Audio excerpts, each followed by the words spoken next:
this behind us. Okay, your name? Suzanne Vincent, that's Suzanne-Vincent. Suzanne Vincent. This is my I'm Jean McKenzie this is my Vincent. sister, same mom, same dad, and this is Jean McKenzie Vincent. Jean McKenzie, McKenzie, You do a lot of this for police? Yes, we volunteer our They time. always contact us. They always seek us out, and we always volunteer our time. Like the 2.5-hour road trip up here, that's all our time. I believe in God, and whatever tools we were to help her to give to law enforcement, it's the uniformed officers needs to go out there and follow what we picked. And we have solved cases. We have solved cases. The John Yelnick case, we were involved with that one in Blairsville, and our leads helped to convict Kevin Foley. How long have you been doing this? I probably a good 25, 30 years. I'm a missing persons profiler using the intuition. And out-of-state cases, real investigative skills too. We'll use Google. There was a case in Maryland, Delaware we solved. It took like 4 or 5 years for it to happen, but there's also, we gave new clues to the Evans City case that we sat down with.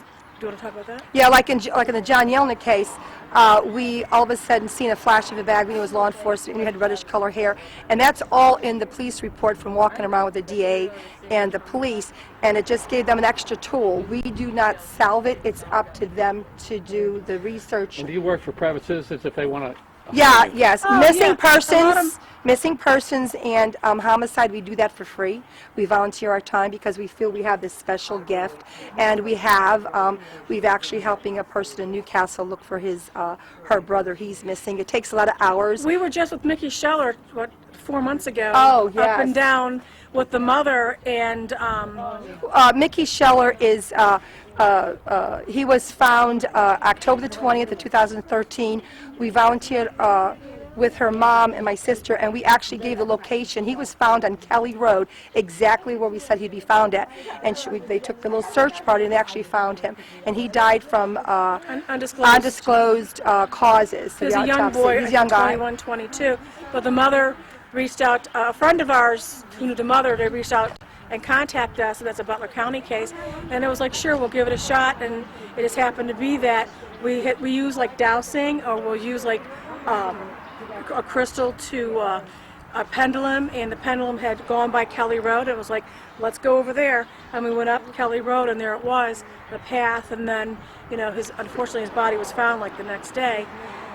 But the mother didn't know where her child was, and he had gone missing in October, and he'd already been missing for a couple of months. And so many local cases, John Yelnick, Mickey Scheller, Chuck Iwinski, there's tons of them up over in Donald Liszczek. Just regular boys, somebody's brother, somebody's son, or somebody's daughter, somebody's sister. Like I said, we volunteer our time with this. We do have a special knack. We do use remote viewing. Remote viewing helps us to locate an image in our mind, and then we have to identify in our mind, what we're looking at, the shape of the house, if it's near a river. Faces or the outline. It's remote viewing is dealing with energy, and that gives us, like when I was standing over there, it showed me like the person's image, the color of the hair, or if it was by a kind of like vehicle they were driving.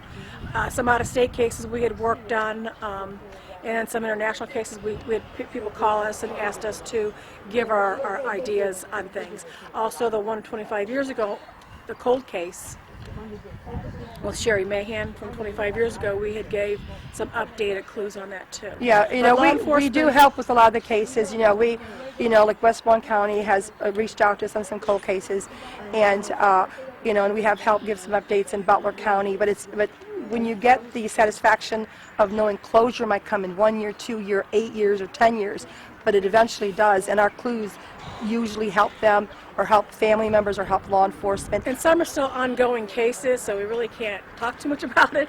It's still considered in the file ongoing without jeopardizing or compromising. But law enforcement is the one who does solve this. You give them the information, and they take a second or third look into their case files and spend their resources on maybe looking at 2 or 3 people when they might have 20 suspects, and that's basically what this is. And also, but they always reached out to us. We'd never reach out to them.